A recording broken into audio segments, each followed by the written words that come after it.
Hi everybody, Mish here. At the beginning of the session, I always ask what the focus is. What does the client want to work on? So in this session, the client's chosen focus today is to work on the guilt and shame she felt around wanting an easy life and manifesting a partner with money. She wants to desire these things without feeling shame and guilt plaguing her. I've learned over time to approach every session as open and empty as possible, knowing that every one of them is unique. As similar as each scenario may look, the blocks or the limiting belief systems are never so easily placed. You see, the way energy works is that it always seeks to be resolved. Any challenge in one's life is usually connected to a thread of a limiting belief or pattern that was given to us. It can come from this lifetime or a previous one, and as we discover in this session, the client's guilt and shame actually comes from a past life of hers in medieval time. Our mind is a dangerous place, and it's often best to stay out of it. And to do this, I use some phrases to help both the client and I understand what's really going on here. The body is an amazing piece of technology, and we can use this in conjunction with our subconscious to help us understand what these deep layers of our belief systems are. So I take her through some what I call I deserve phrases, asking her to say each one out loud, and then to rate the phrase between 1 and 10. This helps us detect her whole energy and how it rates with that particular phrase and what's the underlying narrative that goes along with it. I say the phrase out loud and the client repeats it. And then she shares what comes to her mind, how her body responds, what she hears. Essentially the first things that come to her. Everything is information and we can't get this wrong, and so it's a really safe way to explore what's hidden. I deserve unconditional money. No. Nothing of me believe the one. I deserve unlimited love. So let's say, I give it a 2. I deserve to live life in my full abundance. So it's 1, yeah, it's a 1. It was causing her actual deep fear in her belly, and this was coming all the way from a past lifetime where she saw a memory of herself being chained in a bunker, being mistreated and abused. As we continue throughout the session, the past life version of the client also finds it challenging to start hoping again, where she finds herself at a crossroads, struggling to choose between hope and fear. This past life has become so attached to the fear that she no longer knows who she is without it. We uncover another limiting belief where she believed that this life had to be of struggle. It was better to keep struggling than to die, and if she did die, the only place she would go to is hell. In this session, we'll give self-directed compassion to that past life version of the client, and as we do, we'll see in real time how that past life version of herself changes and how she's able to believe in hope again.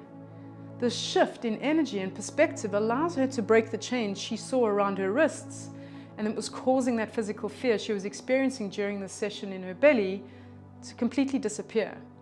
That's how the client makes real change in her present-day life.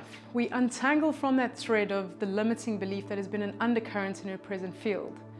Doing this means in her real life, she'll no longer have that limiting belief to lean upon in her subconscious. The outcome? Hopefully avoiding attracting more struggle and fear in her life, which is actually affecting her ability to make money and attract a partner. This is the true power of these types of sessions. Alchemizing that old energy to a higher level allows something new to be created because the underlying belief system at the core has changed. Throughout this video, I'll be narrating the story of the conversation as well as insert real-life parts from our session. The realization that the clients come to are really profound, and she has an amazing physical shift in her body. The first thing we do in this session is a short meditation where we ground and connect to our higher selves, and we declare that whatever surfaces in today's session is in the highest benefit of all. We join the session right after, where I start using the I deserve phrases to uncover the hidden truths. I looked straight at her and read out the first phrase I'd written down. I deserve unconditional money. She closes her eyes and repeats after me. I deserve unconditional money. And then there's immediately, ha ha ha ha, no way, you cannot ask. So it's a, I deserve unconditional money. No, nothing of me believe, no. She concludes, shaking her head from side to side. She gives this phrase a 1, and I note her reply and then move to the next phrase. I deserve unlimited love. There's a big pause as she closes her eyes for a few seconds, like she was repeating the phrase in her mind. Then she says, I deserve unlimited love. There's another pause for a second as she ponders as to what she's just said. She shakes her head and scrunches her nose up as her eyes fly open. There are two streams, like, one is saying, yes, of course, and the other one is saying, really, come on, she says, gesticulating with her hands. So I don't know what to do. It's conflicting energies, she finishes. I ask her how she rated the phrase, and she gives it a 2 out of 10, because she thinks there's a part of her that really just wants to believe that she deserves love, whereas the dominant part doesn't really quite agree. The one voice says, of course you deserve real love. This is more spiritual. The other one is the real me, here and now, saying, really? Come on, she explains. And again, I note down her responses as we continue with the phrases. I deserve to live life in full abundance. And with her eyes closed, she repeats the words, and with complete surrender, immediately the words leave her lips. Her face starts to contort. She shakes her head and exhales one word, fear. I quickly pen it down whilst urging her on. What else? Opening her eyes, she nods her head severely, saying to me, Mish, there's a strong, deep fear, followed by a nervous laugh as she goes on to rate this phrase a 1 out of 10. I ask her which of the 3 phrases seemed the heaviest in her body, and she immediately picks that last one. I deserve to live life in my full abundance. I ask her to take a deep breath in, keeping her eyes closed, and to deeply connect to her higher self, saying to her, ask your higher self to show you where the strong, deep feeling of fear is coming from, and let me know what comes through. I see myself chained in a bunker in medieval times. In the dark ages. It's dark. I'm chained. It's cold. I'm naked. Getting crazy. I explained to her how important it is to pay attention to her imagination, which is essentially the language of the higher self. Hence, everything is information. I guide her through the creation of what is called the field, and this is the space where the change takes place. So just imagine you're in a wide open field. It's warm, it's not too hot, not too cold. There's a tree beside you and the sun is shining. You have shade if you need it. Now in front of you, I'd like you to draw a big figure 8, like an infinity symbol. And on the one side, your now self is going to step into that figure 8. And then on the other side, we're going to invite that past life self that was chained as a slave. I ask if her past life is male or female, and she confirms it's the female version of herself. Okay, invite her to join into the figure 8 and let me know when she's there. She's there, she replied. Now looking across at this female past life version of yourself, I'd like you to ask her how she's feeling and let me know what she says. She replies, angry, scared, hurt, alone, deep hate, deep fear. And she's also not really understanding any of this. What's also interesting to understand is how that past life is actually chained up. And so I ask her to explain this. She comes back saying that she's bound by the feet with 2 chains. She goes on to speak of the strong emotions of physical fear she's actually feeling in her belly at that point in that session. And so I decide to immediately start on allowing to help that fear exit the body, to allow her some relief. I say, now just beside that figure 8, we're going to draw a big circle. Now allow that fear that's currently in your belly to exit and send all that fear into that circle, and let me know when it's all there. She closes her eyes, focusing upon the instruction, and takes long, deep breaths. Everywhere is silent for a few seconds, and then I ask, how does it feel? Lighter, she replies. You see, the cool thing about drawing these circles is that it allows us to contain the energy, to receive information and communicate with it. And so I ask her what she notices about the circle now that it's containing her fear that was physically in her body. It's dark, black, pitch black, she says.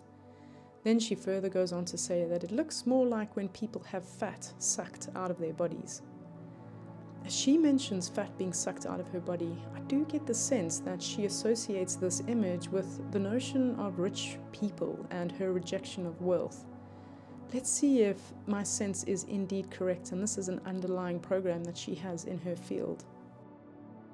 What I found most interesting was she admitted to not completely letting go of the fear, as she kept holding back through the process of expelling that fear into that circle. What was fascinating to understand was that when I asked her if all the fear had left her body, she said no. And I even find it scary to let that go. It's so weird. So there's fear around letting the fear go. I tell her to imagine the circle was a magic circle with a vacuum cleaner pipe. You see, in the field, we use the imagination, and so anything goes. So attached to the circle was this vacuum cleaner pipe, which was meant to help her release the fear, gently sucking it into the circle.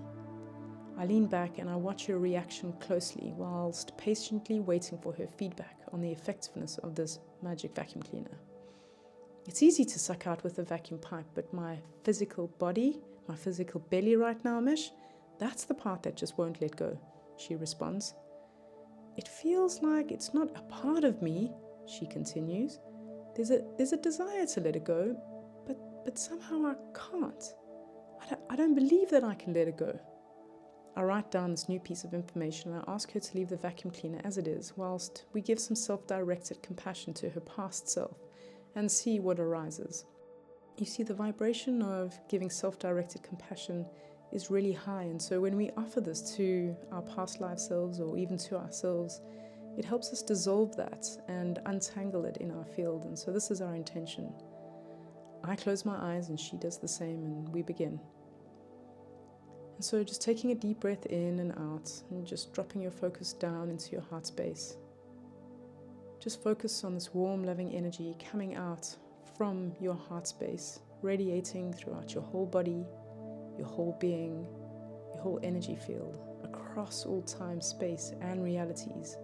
And send that compassion across to that female past life that is chained up on the other side of the figure eight.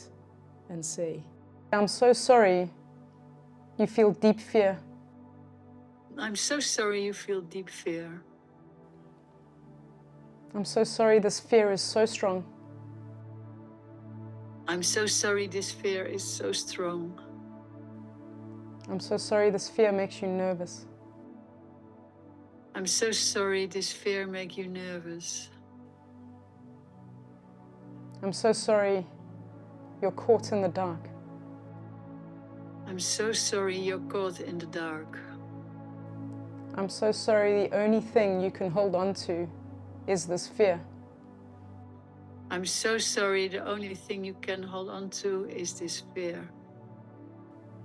I'm so sorry you're terrified of letting this fear go. I'm so sorry you're terrified to let this fear go. I take a break and explain to her that these words are not necessarily spoken into reality, but simply to find out if it was going to cause any changes whatsoever to those images she had had in her mind, or also what she was feeling in her body physically. You see, the mind can't actually tell the difference between what's real and what's imagination. It makes me go like this in my mind, she says, swaying from side to side, so it makes me lose my grounding or something. I note her response and we continue. Taking a deep breath, focusing on your heart and solar plexus, and say, I'm so sorry you don't really know who you are without this fear. I'm so sorry you're not sure who you are without this fear. I'm so sorry you're not sure who you are without this fear. I'm so sorry if this fear leaves, you want to leave too. I'm so sorry if this fear leaves, you want to leave too. I'm so sorry this fear became your best friend in the darkness. I'm so sorry this fear became your best friend in the darkness. I'm so sorry this fear was the only thing that kept you company in the darkness. I'm so sorry this fear was the only thing that kept you company in the darkness. We take a little pause, There's more space in the belly, she declares. I encourage her and tell her how it's sometimes difficult to let go of our fears because we've had them in us for so long. How's the fear in your belly doing? I ask. Feels like it's hesitating, she says. I then ask that we check in with her past life self to find out how she's doing on the other side of the figure 8. What do you notice about your past life self on the other side? I ask. She's standing at a crossroads. The options are hope and deep fear. She really wants to say goodbye to the deep fear, which is feeling much less intense now. She feels that there's more certainty that it's possible to do so now. At this point, I feel in my own body a subtle shift in her energy, a lightness from giving that past life self some compassion. She was starting to release the fear and to see more hope, and this is validated by that past life being stood at that crossroad and seeing more options than just hopelessness. I asked, what does that fear circle look like now? It looked like it had fat cells that were removed from fat people when it was first created. It's an open space waiting for the other bits to come in. She takes a pause before adding, I feel like that fat can be my association to the richness of fat people. Message confirmed. What I had sensed earlier was correct. Again, I ask that we drop into the heart space and extend warm, loving, compassionate energy to her past life self, and that she repeat these words after me. I'm so sorry hope always left you disappointed. I'm so sorry hope always left you disappointed. I'm so sorry all lives just had hopium.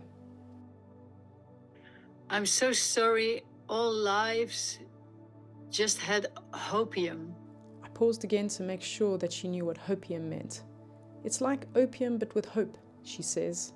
I smile and I further explain that it is indeed the perception of hope as a drug that would never satiate. I'm so sorry you could never believe in hope. I'm so sorry you could never believe in hope. I'm so sorry hope let you down. I'm so sorry hope let you down. I'm so sorry every time you hoped, you were disappointed and landed up further in the darkness. I'm so sorry every time you hoped, you landed further in the dark. I'm so sorry hope is a trick. I'm so sorry hope is a trick. Oh yes. I'm so sorry hope is a trap. I'm so sorry hope is a trap. Thank you for acknowledging that, because it's really what I feel. When we've had fears in our field for so long, deep fears within us that we didn't know were there, we sometimes don't want to let them go because we're afraid that we might not know who we are without this fear in us. That's exactly what this client experienced when she was invited to let go of her deep fear in her belly.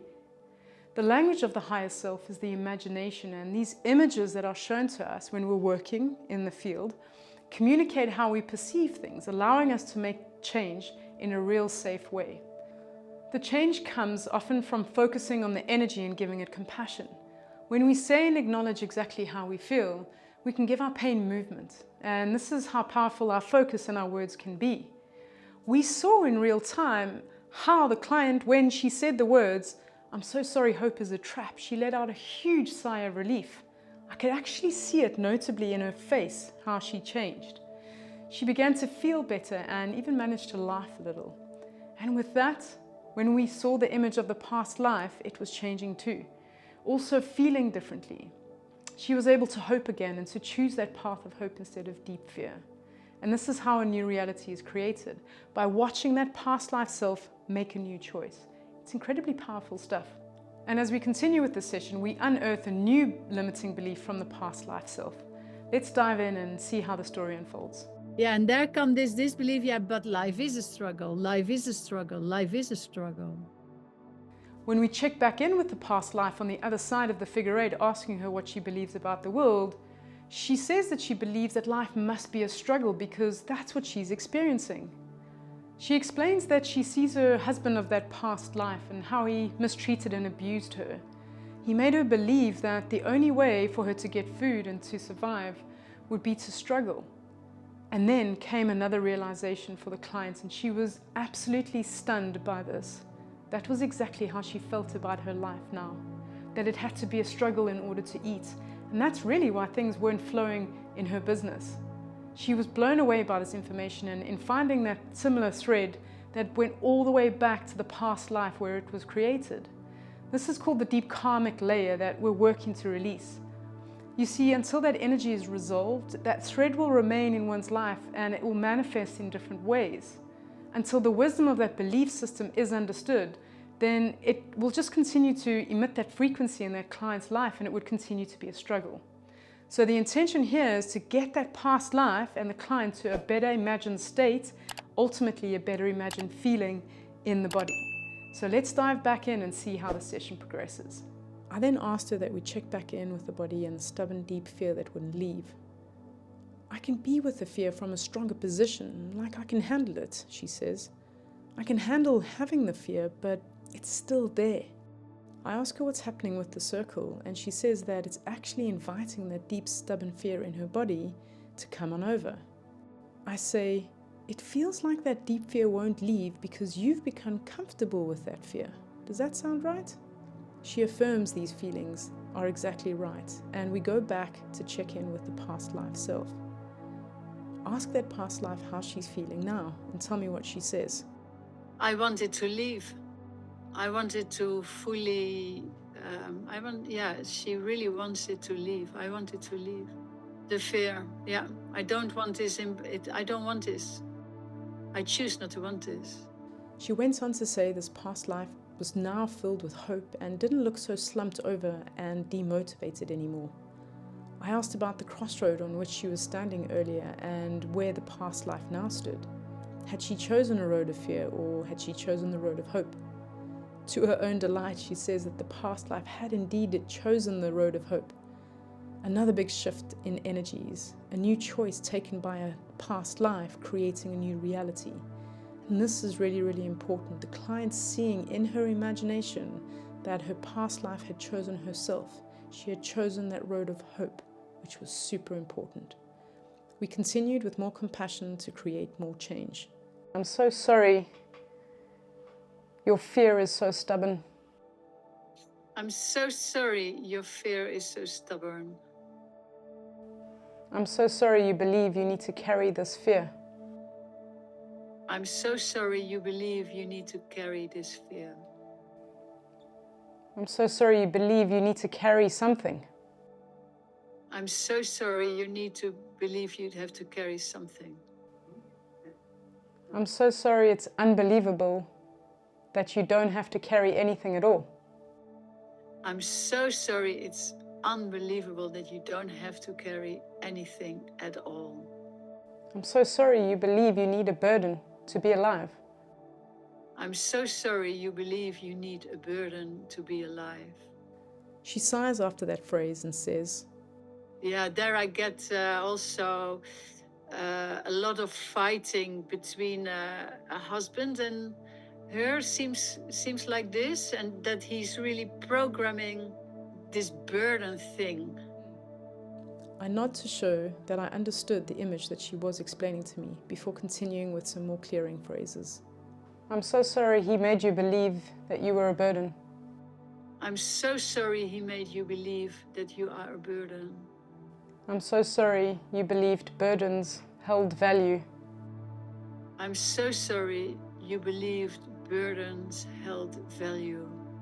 I'm so sorry you believed if you didn't have a burden, you wouldn't be valued.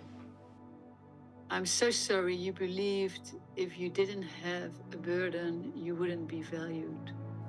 I'm so sorry it's impossible for life to be without burden. I'm so sorry it's impossible for life to be without burden. I'm so sorry you're addicted to the struggle. I'm so sorry you are addicted to the struggle. Yeah, and there comes this disbelief, yeah, but life is a struggle, life is a struggle, life is a struggle. I'm so sorry life is a struggle.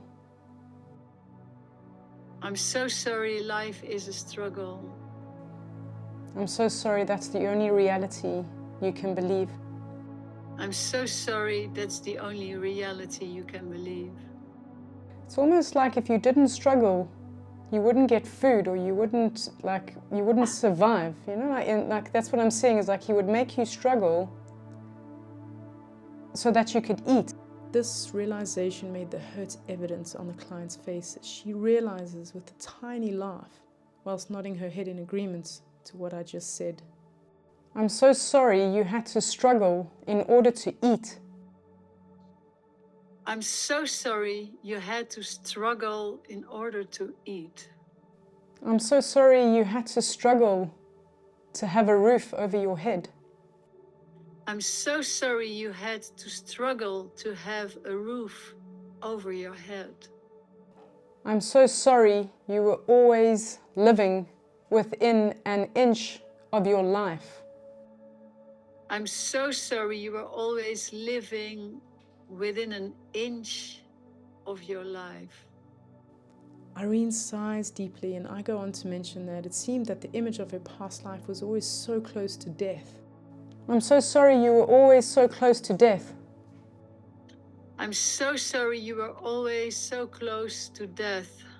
Her eyeballs move around underneath her closed eyelids as she's concentrating on the voice in her mind saying, And then a voice I hear is, I was death, I was death, I was a living death. I'm so sorry you were a living death. I'm so sorry you were a living death. I'm so sorry you were scared of dying because you thought you would never continue to exist.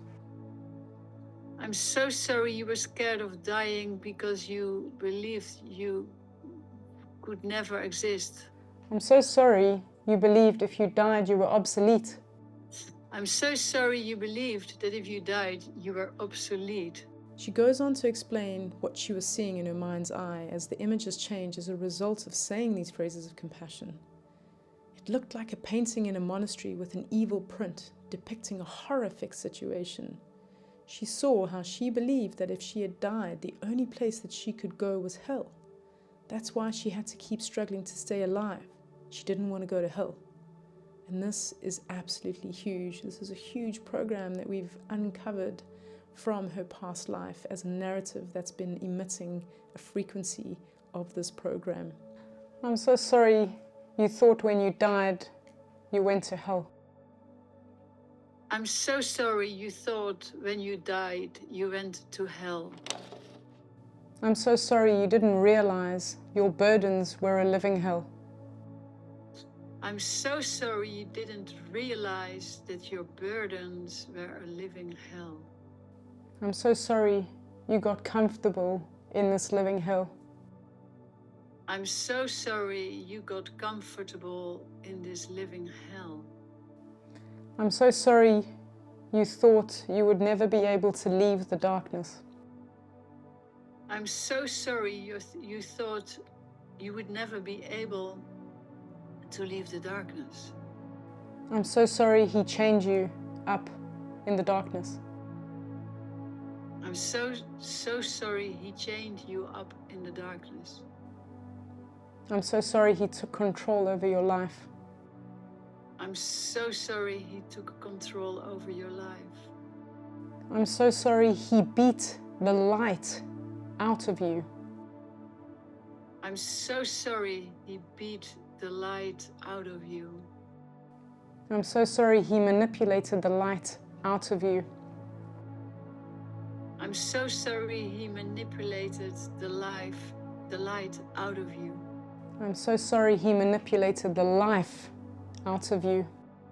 I'm so sorry he manipulated the life out of you. I'm so sorry you gave him so much power. I'm so sorry you gave him so much power. She exhales through her mouth and shakes her hands nervously. I'm so sorry he had his way with you. I'm so sorry he had his way with you. I'm so sorry he made your skin crawl. I'm so sorry he made your skin crawl. I'm so sorry your opinion didn't ever matter. I'm so sorry your opinion didn't ever matter. I'm so sorry your feelings didn't matter. I'm so sorry your feelings didn't matter. I'm so sorry he made you believe you didn't matter. I'm so sorry he made you believe you didn't matter. I'm so sorry you could never learn your lesson. Yeah. I'm so sorry you could never learn your lesson. I'm so sorry you thought you had to take responsibility for this lesson. I'm so sorry you thought you had to take responsibility for this lesson. I'm so sorry this lesson became your trophy. I'm so sorry this lesson became your trophy. In my mind's eye, I see change breaking. Yes, this is great news, as I smiled, receiving this piece of information, knowing that this was a sign from her higher self that she had finally broken free from those limiting beliefs that were attaching her to a life of struggle, the deep fear and the shame, and truly wanting a better life for herself now. I went on to ask that we check back in to see what else had changed. So what's happening with her on the other side of the figure eight? I inquired. The picture is more light. She's standing straight, asking for clothes. Dignity comes. Looking around, more in a wake state than a dream state, if you know what I mean. Like more, it's not confusion or something. I quickly write these down and say to the clients, it seems to me that she's acknowledging where she's at, like she truly understands. The client nods in agreement with my conclusion, and I then ask about the circle that had the fear. She affirms that all the fear, including that deep, stubborn one that was stuck in her body, has moved into the circle at this point. Like when that chain broke. Yeah. If you ask me to look back at the seat, when that chain broke, the implant went into that circle. Yeah, well done. Yes, another big change, seeing that fear fully leave her body. The circle looks heavy, she says. I have a huge desire to bring the vacuum cleaner. Okay, so let's bring the vacuum cleaner and let's just... Where do you want to vacuum? In that circle. We both acknowledged this was a great development as she was finally ready to let go of that deep fear that had been holding her back.